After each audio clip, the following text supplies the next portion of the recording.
Hello ladies and gents, welcome back to the channel. Here we are again in the Sky Simulations DC-9. I'm happy to say that the devs this morning, or the dev, sent me a new update to his test campaign, or his test process. So what we'll do is we'll take up the longer variant of the DC-9 today, because in the last video we took up the shorter, and see what's changed. So here we are at Washington Dallas, which I hope that Eastern flew some DC-9s into. I'm not quite sure. You'll have to correct me. But yeah, there's a few things he's emailed me, and we'll see what's changed. So I think also he said something about the windows, which we'll have a look at. So let's jump into the cockpit. Let me just pause track IR, and we'll just run through the email quickly. So, he begins by saying, "Thank you for the feedback." And I was talking to him earlier on about the start pump, and he said, "That's what I was going to tell you. The start pump is only used as an alternative pump for starting the APU in cold and dark. With engines on, it can be started using the fuel booster pumps, mode A, B, or both. This is the ignition. Not all DC-9s have that option. I'm adding a screenshot of one of the examples we're based on." So that shows at least the dev is, you know, he's modeling it accurately based on some DC-9s. Maybe not everyone who have flown DC-9s in the past have flown something exactly the same. So that's the idea. The email goes on. It says, "We will check the GPU and the APU because they are not supposed to be able to connect at the same time."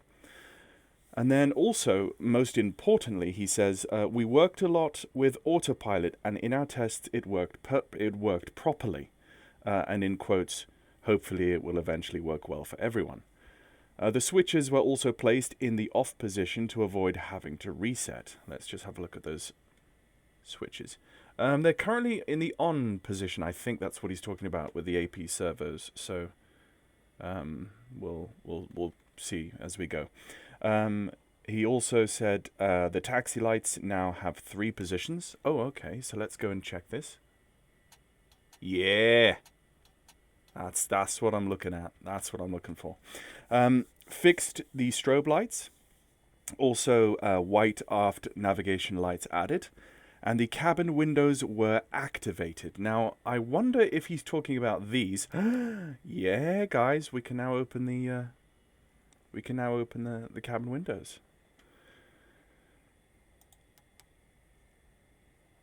Nice. A little bit of an open and close noise would be nice to go along with them, but then that is something that could easily be addressed in the sound review of the aircraft. So.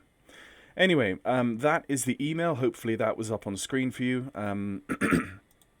Let's get stuck in and see what we can do. See what mistakes we can make. So I'm going to take away the chocks and the cones, and in the outside view, yay, we no longer have any chocks on the aircraft. And let's also remove the front stairs. I did have the door open, but when you go...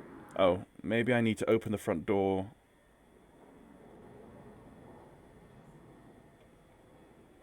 And then close the front stairs. Yeah, I think that might be. Hello? Ah, there we go. Okay.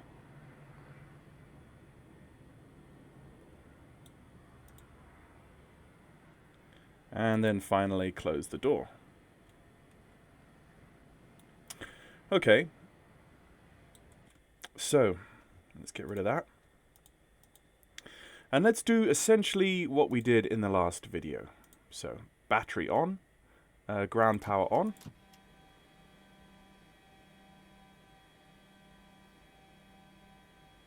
Okay.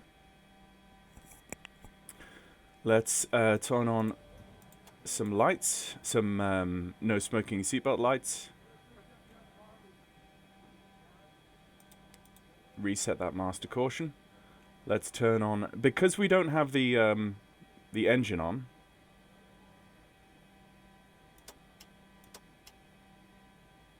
We'll turn on the APU.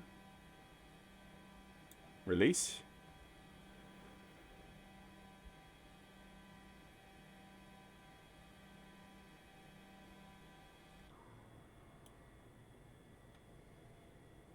And, yep. There's the APU come online. Let's turn on the APU air. And let's bring up the cross feed, the pneumatic cross feeds, which have brought in pressure. Let's also turn on the APU and turn off the GPU, sorry.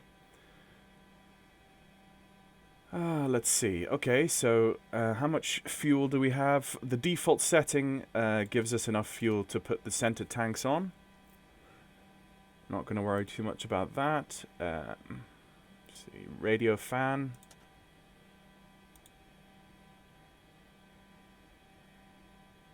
Anti-skid. Yaw damper. I think that's enough for us to get the engines up online. So let's just sync our headings. Okay. So let's get the engines on. Let's go to ground start, make sure that the air conditioning supply is off, and fire up the engine. Engine number 2, you can see the N2, once it's past 10%, we will begin ignition and fuel.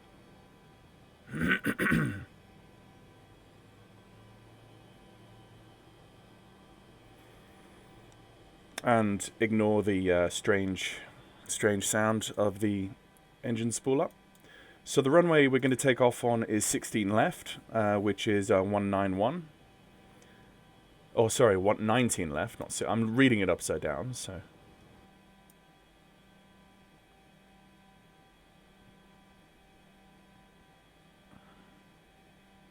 just watching that engine 2. It's stabilizing currently.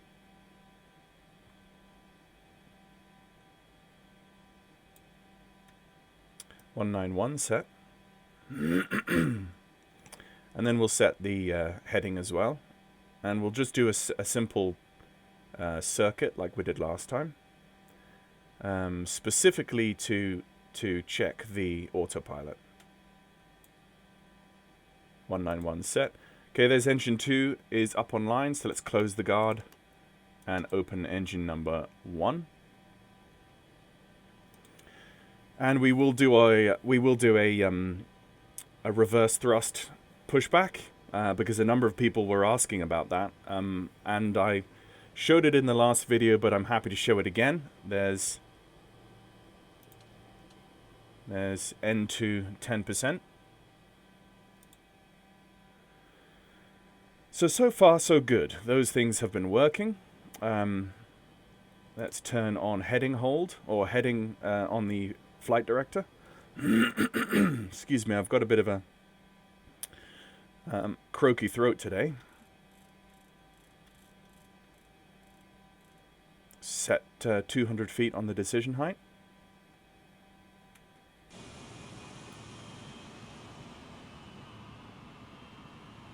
I love this livery, this bare metal livery, by the way. Really looks beautiful.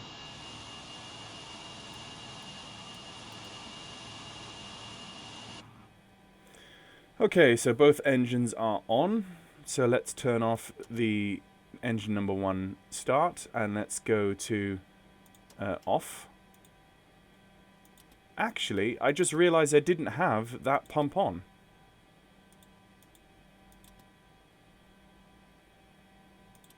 Yeah, interestingly, I didn't have that pump on. That's strange. But I was still able to... maybe I'm wrong, maybe that's right. I'm not sure.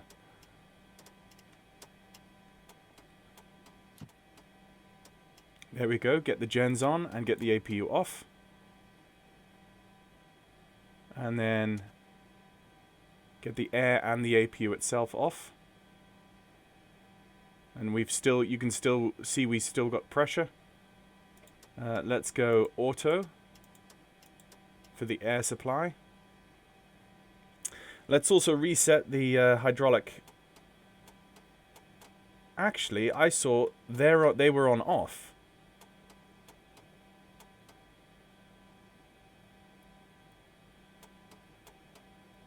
They were on off. Maybe that's what he was talking about in his email,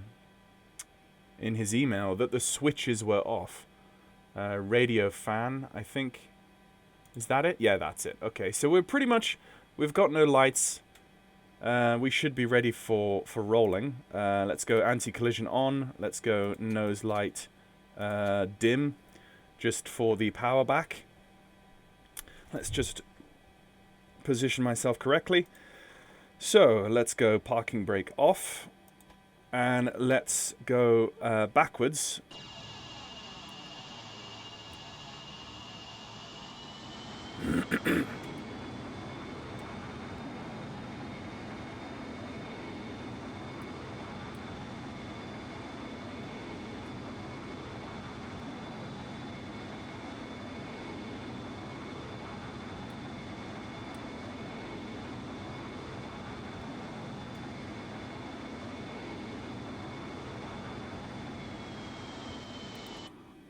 It might just be because I'm just gonna hit Shift P. It might just be because my brakes were my brakes were snagged slightly. I know my rudder pedals sometimes register some braking action when I don't have them pressed with my feet, and that's not the add-on's fault. That's my rudder pedals that I have to continually be configuring. So that might have been that issue. Also, the issue is that this is a heavier aircraft than the shorter version, and so based on certain loadouts, maybe the power back doesn't work as effectively as it sometimes does. I'm not sure. Anyway, we're rolling back.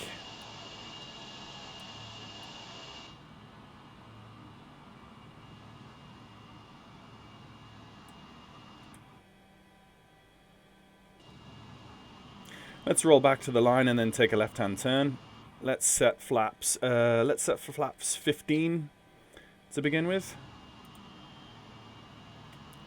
Yeah, let's call it there. Oh yes, of course, and I remember I have to set my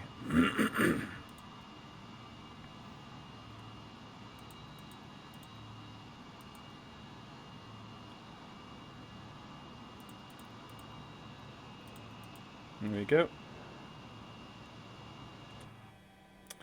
Okay, so I now have throttle control. So I am just going to cut the video here, and I'll be back with you at the holding point. Okay, so here we are. On the hold, let's move across the hold and get some lights on. Make that bright. And let's get the strobes on.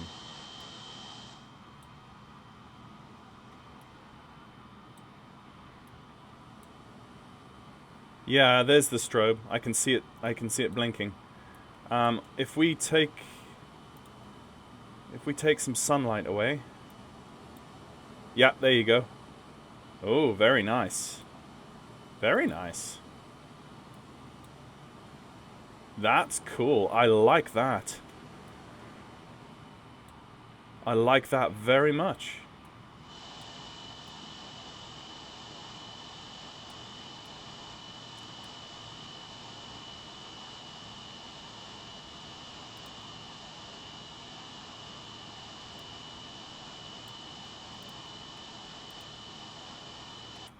Very, very nice on the strobes, those updates. That's, yeah, top marks for that. That looks really nice. Cool. So, what I was going to say before I tested the strobes is I'm still not 100% on what my trim setting should be based off of my weights and my flap settings. So, I don't know what this... Is this tons? Is this tons or tens of thousands of pounds along the top? Maybe? I'm not sure. I mean, my takeoff weight is currently 87,000 pounds. No, that doesn't make sense. So, I'm not exactly sure how to read that, and therefore what flap setting to put in, and then also what trim setting to put on. So this takeoff might be a little bit weird because I haven't correctly configured my trim, and that's on me, okay? Maybe because I've set flaps 15, I should put the trim wheel to 15. I don't know. When doing that in the past, I found that the aircraft noses up. Oh, actually, interestingly, look at that. So in the previous update, the trim wheel didn't go beyond the green band. But now it looks like it's going... Yeah, it's going back and forwards outside the green band again, which is an interesting change. Anyway, let's get in the air and let's see what the autopilot has to say for itself.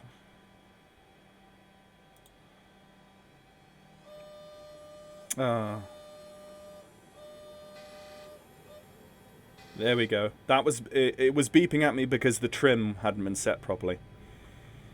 Right.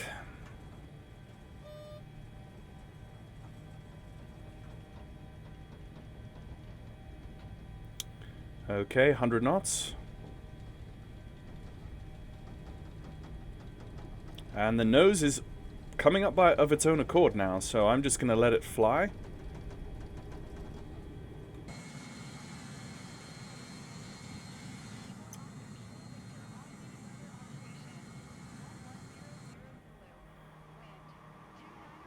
Minimum.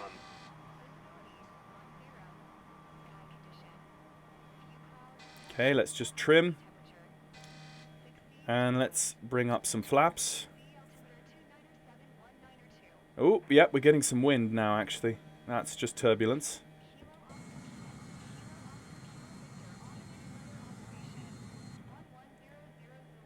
Let's just bring the throttle back now, slightly.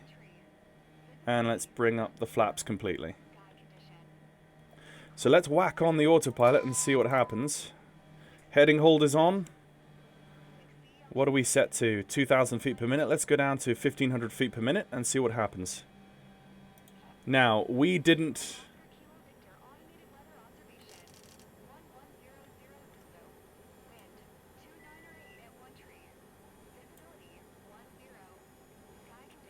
Let's go up to 5,000 feet. Now, if you remember, I engaged the autopilot in a climb. I didn't actually wait until it was straight and level. Let's just... There we go. Okay, we're through... Let's try and go back up to 2,000 feet per minute. Okay, is it going to hold 2,000 feet per minute? It currently looks like it's just about holding 2,000 a minute, which is fine. Let's just continue to throttle down because... Let's go for a cruise... Oh, hello. Oh, no, that's 1,000 to go. Okay. Let's go for a cruise of 1.8.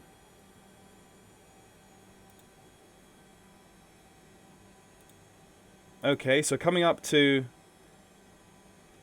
5,000. Let's go to 1,000 feet.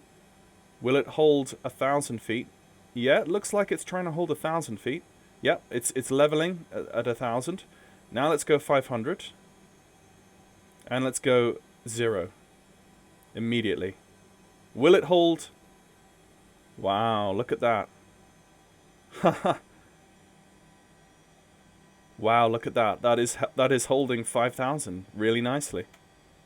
At 0. Look at that.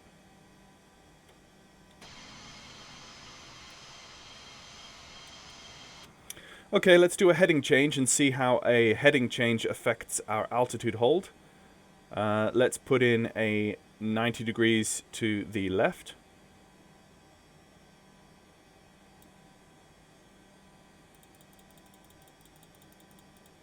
Look at that, look at that. We were losing, you know, we were losing hundreds upon hundreds of feet in a turn last time.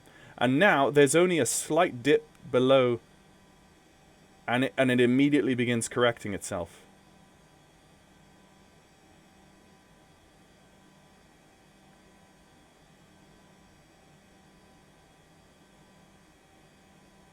That is quite noticeably different. That is quite impressive. Impressive in the night and day difference in between the last video and this video. Okay, so we're leveling out onto our new course of 090, and look at that. It's held 5,000 feet pretty accurately all the way through the turn. I'm just trying to descend to decrease my speed gradually. Just throttling back.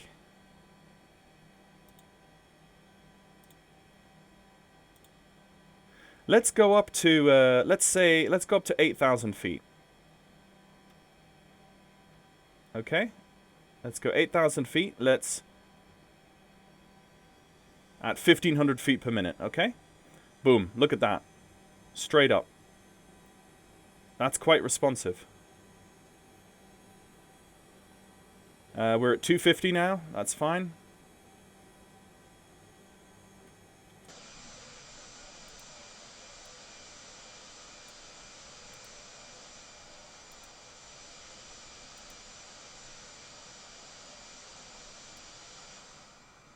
Yeah, I mean, the autopilot is seeming a lot more solid now. It seems to be operating as it should. Yeah, look at that. It's holding 1,500 feet per minute really well, up through 6,000 feet. It's remained 1,500 feet on the VSI. Sometimes the VSI selector would change of its own accord, which felt really weird to me. Okay, let's make another heading change, but while in the turn, okay? So let's come up to due north to start the downwind leg.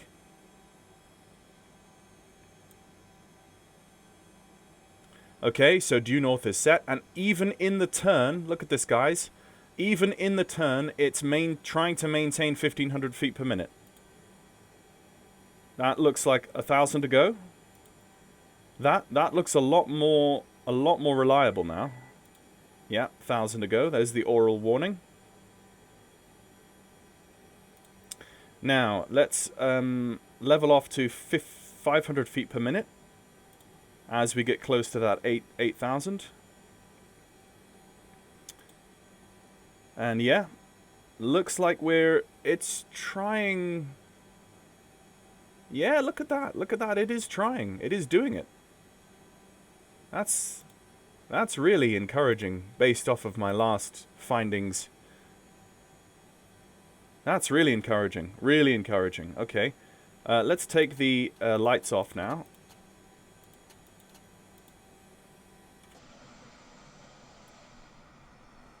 So the airport is off hour 10 o'clock. And we're going to swing round for a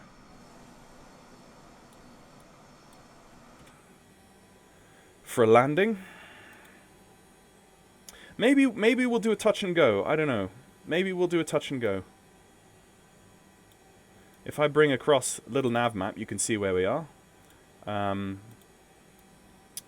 Let's actually tune a navigation beacon. Let's go to Martinsburg, which is 112. It's 12.1. Let's go 12.1.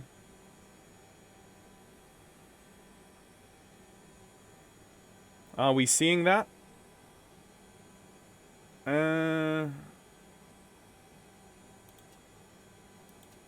Oh, VOR, okay.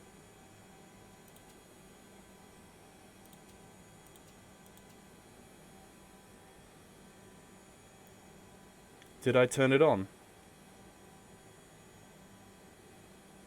Off, standby, on. Okay, so nav1, DME, maybe there isn't the range for that. Let's have a look. What range is that? Let's just have a look at the range. We should now be in range of that VOR. Although sometimes the VORs are not. Let's go to another one, 15.1. Let's go 15.1.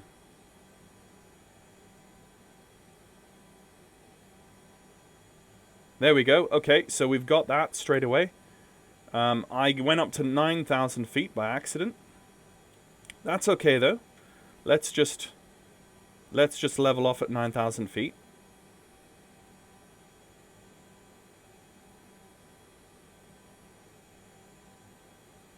Wait for it, wait for it, wait for it. And there's 9,000 feet level. And let's also go inbound to that VOR. Let's test the VOR radial tracking. Okay. Okay, so let's go like this, and let's go VOR loc.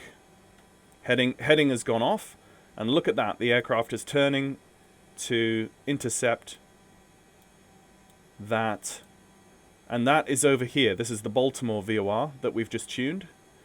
And should we see our DME? Yes, that's the DME. Is 24.1 nautical miles, and going inbound. You can see. Are we holding 9,000? We're almost holding 9,000, but I'm going to forgive it for that. I mean, what we could do is just whack up 100 feet per minute plus on the VSI, and just adjust that. Yep, we're coming up, we're coming up, we're coming up, and 0. There we go. So this autopilot, and I know this autopilot in other aircraft, it's not something that I always feel it should be 100% accurate all of the time. It's not as precise as a modern GPS autopilot would be, but at the same time, it needs to be adjustable. It needs to be you need to be able to fine tune it, which I've just proved that I can do. Yeah, it's literally like 10 feet above 9,000, but it's holding. It's holding. Also, it looks like we have the beginning of icing on the windows, which ice protection. Let's get the windshield on, and we might as well get the engines on as well, and the airfoil, just to see what happens.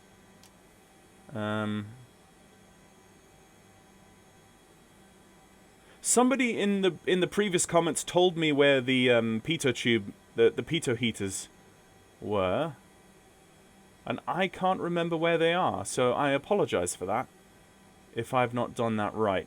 But yeah, but this is night and day, guys. This is absolutely night and day. Oh, by the way, let's turn the ND to yeah, I think, yeah, nav mode. That's correct. Yeah, this is night and day, guys. Absolute night and day.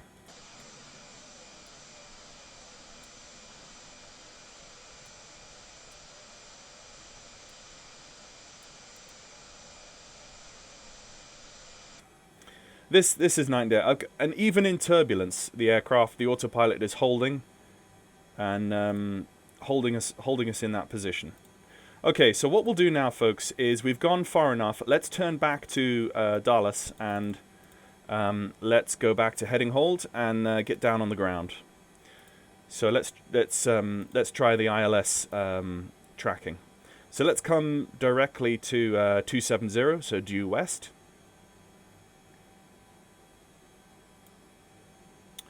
270 set, and you can also see that in the turn we're still holding that. Let's just reduce power.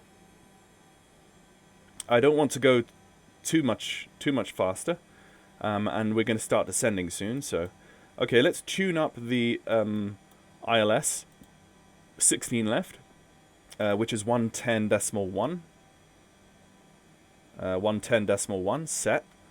And we're outside of its frequency range at the moment, but that's fine. And again, the it was 191 on the heading. So just setting that. And look at this, guys. While I am in the turn with my engines reduced, it's decelerating while holding altitude. Right? These are all really, really important things that the autopilot last time just wasn't doing. Let's go back to heading hold.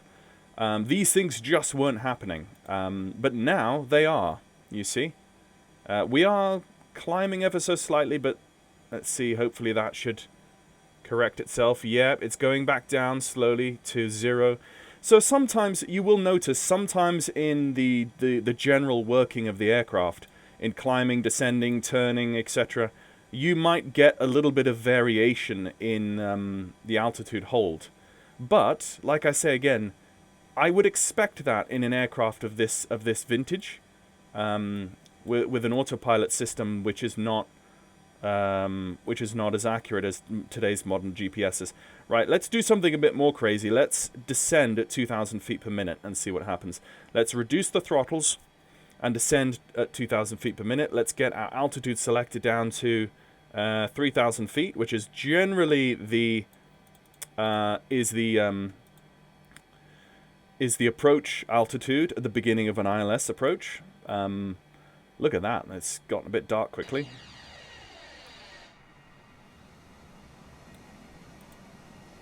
So all of a sudden, guys, in this second update, I'm feeling like the aircraft is so much more flyable. We now have engines that actually have thrust that sits where you put the thrust. Center tank is getting low, so I'm just going to turn off the center tank at this point, so that I don't have to worry about that. And the engines now will be guzzling the side tanks. Coming down through 7,000 feet. Let's just hit the B key. Let's just check the METAR for Washington Dallas, which is 2.8 Celsius. The wind is importantly, the wind is 6 knots from 200, so that's going to be a slight right-hand crosswind. Oh, look at that. So coming down through that layer, we've picked up icing, even with our windshield icing on. Interesting. Interesting.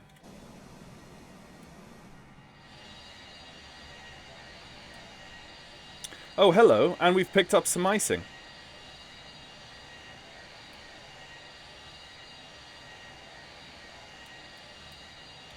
That's cool. We picked up some icing as well. So, I don't... Now, again, I'm new to the DC-9, so I don't know how strong the window de-icer ever used to be on this aircraft in real life. Those of you who are real-world DC-9 pilots in the chat, please tell me how effective the window de-ice used to be. But maybe on the other hand, we have maybe just passed through a particularly strong layer of moisture. So there's that as well. So, okay, so let's actually just adjust to 300. I don't want to come in too hot on this approach. I want to give us some time. Let's just go thrust idle.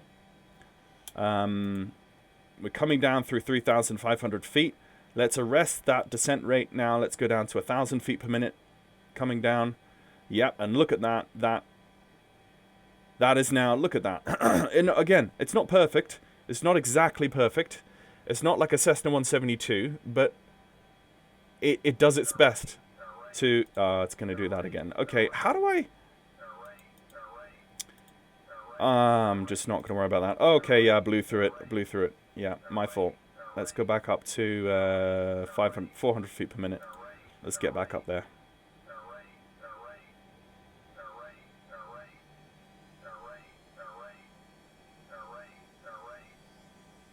Yeah, so the trim is doing its thing.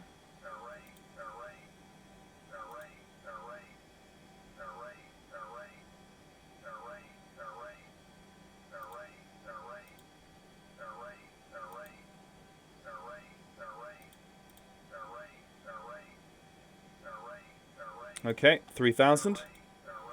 How do I turn that off? It's because I don't have flaps and gear down. That's probably why at this point.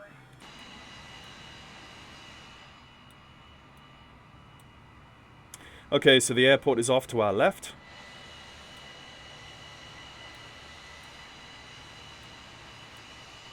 Yeah, the icing has gone from the front. We do have a little bit of icing on the windshields, but... How do I...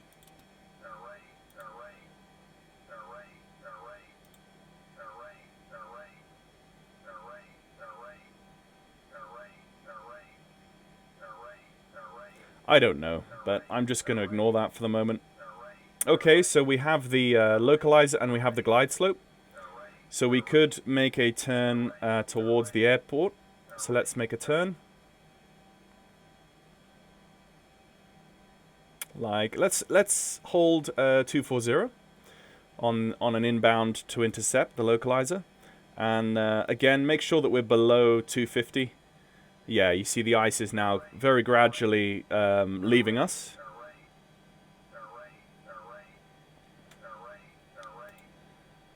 Yeah, so I'm all of a sudden feeling a lot more confident that this is doing what it should.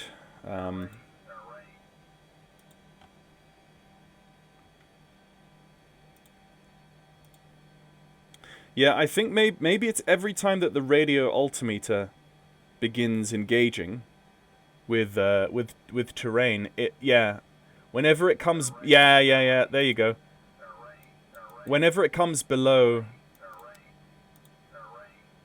2,500 without gear and flaps, it doesn't like that. I'm actually gonna go down to 2,500. I'm going to go down to 2,500 because I'm a little bit closer to the glide than I would like, and also actually I'm going to just pull the power out to idle. And I'm going to put my first notch. I'm going to put 5 degrees of flaps.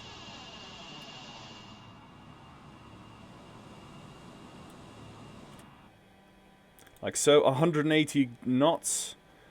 Let's hold it at 180. I don't want to really go below 180 knots at this point. Yeah, we still look like we're below the glide, but actually... okay, let's actually level at 2,000. There's the airport, and I'm a lot closer. Actually, let's just go. Let's attack the localizer sooner. Let's level out at 2,000. Oh, I'm down at 160. Now you can see, because this is such a manual aircraft, you can see how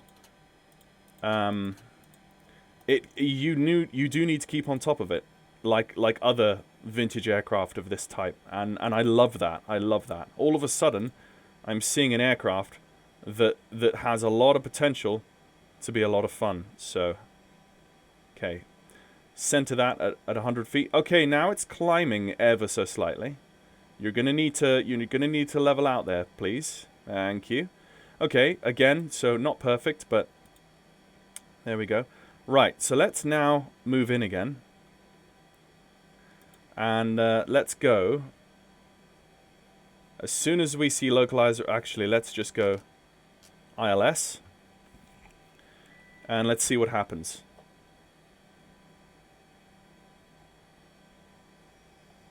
There's the ILS. There's the click. There's the turn. And do we see a descent when the... Okay, we're on glide now. Do we see a descent? Yes, we do. Let's get the gear down.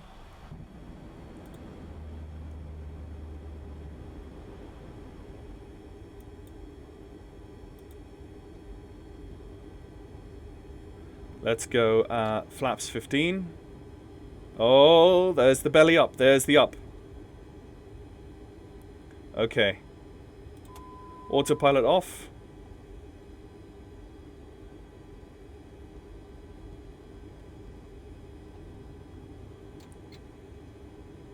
Let's go 25.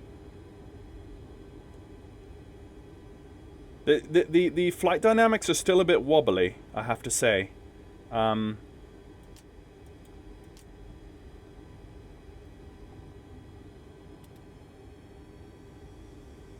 Okay, I'm in danger of stalling at this point. Let's just not stall. That's not going to be great. We do have some.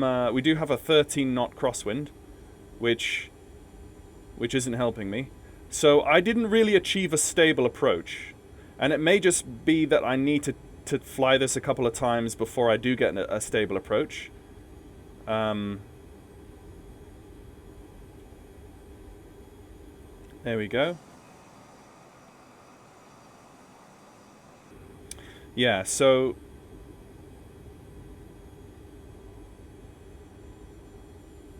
there we go. We've gone through the glide.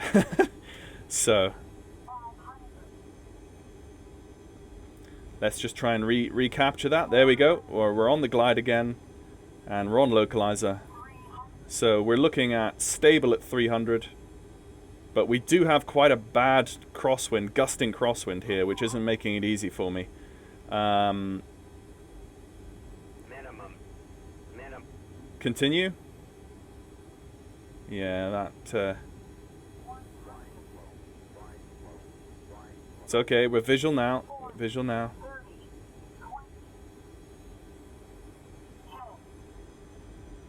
Okay. We're going to just... Oof.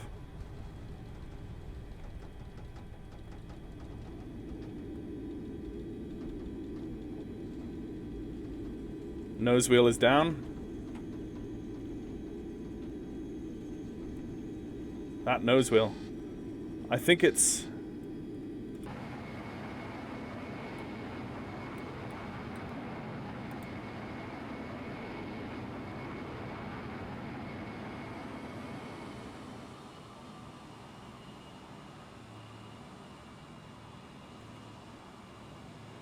Flaps up.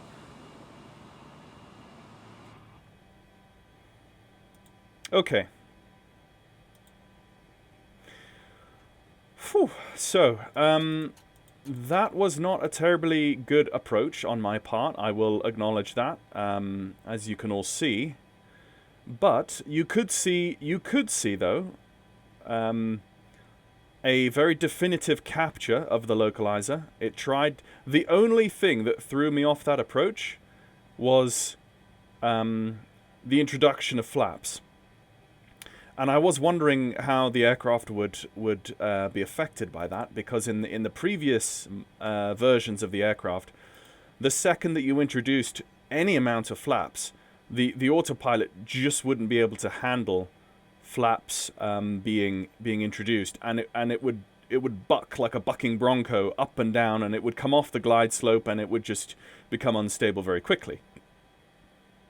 So, for those of you, particularly those of you in the comments who are real DC-9 pilots, or were in your career, I would love to hear from you specifically about how the aircraft handled itself on autopilot when you introduced flaps. I would like to hear from you folks, because I know there's a couple of you in the last video who were DC-9 pilots and speaking from a position of authority on this. I want to know the performance of the aircraft on autopilot when you introduce flaps. I think that would be a helpful bit of feedback for the devs. For those of you also who have submitted feedback, I really thank you for that. And the devs thank you, because I know that the dev, when he emailed me, he was addressing specific portions of feedback that I had given him from you guys. So that's really helpful. Let's get the APU on again. Or maybe I should have held it in the start for longer than that. It's about 10%. I can let go.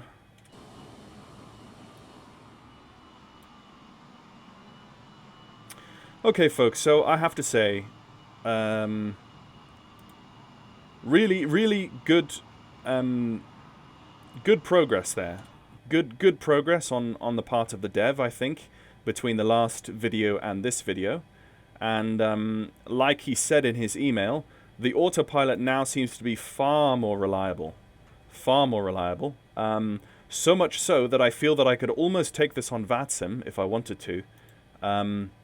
Which I do want to, and but I would probably do a good handful more flights offline myself, just so that I'm a lot more comfortable with the systems before taking it on VATSIM. But I feel like it's almost there. I wonder if that last piece of information that I was talking about. Because if you think about it, in IMC, in a low visibility condition, it's quite realistic that the pilots would have been on the autopilot. They would have had it engaged as they got closer to the approach. They would have wanted that approach tracking. I think the DC-9. Someone said the DC-9 was Cat 2 capable. So they would have had it on autopilot. They would have been putting the gear and flaps down with the autopilot engaged on final approach. So those are things just to think about. And again, I'm not a real DC pilot. I never was. I'm just a guy with a brain who might...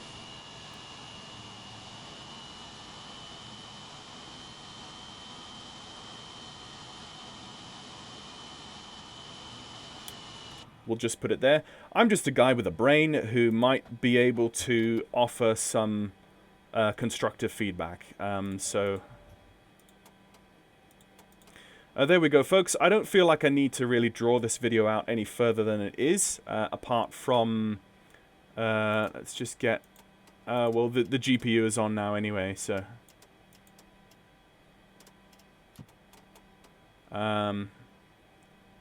So let's get the engines off.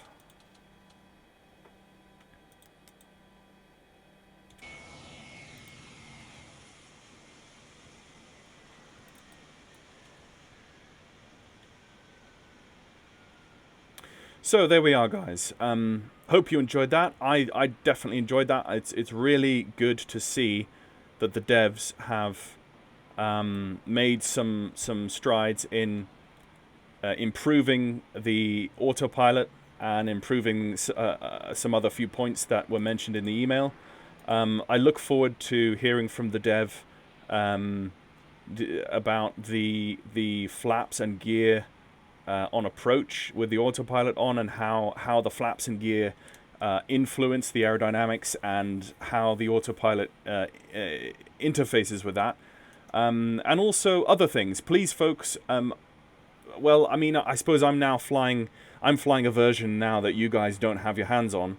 So really, the bugs that I'm seeing might be different from the bugs that the rest of the community see. So I think at this point, what I now need to be doing is actually doing multiple flights in this offline, and I need to be feeding back whatever I can to the devs that I see, and flagging anything else up to the community that I see in subsequent videos. But thank you very much, guys, for watching.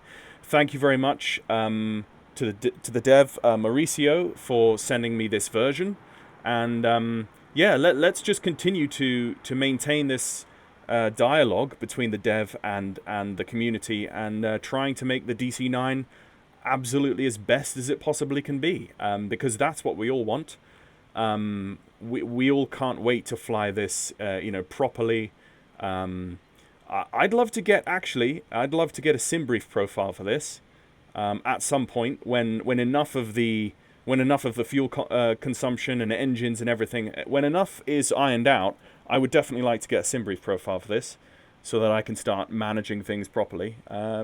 Anyway, that's it from me. Apart from that, I'm just going to close off now and say good afternoon, and I hope you all enjoyed the video, and please leave your comments down in the comment box, and I will be feeding back the constructive feedback to the dev. And I believe the dev is going to watch this anyway, so hopefully the dev will read some of the comments too. So have a good afternoon, and chat to you later.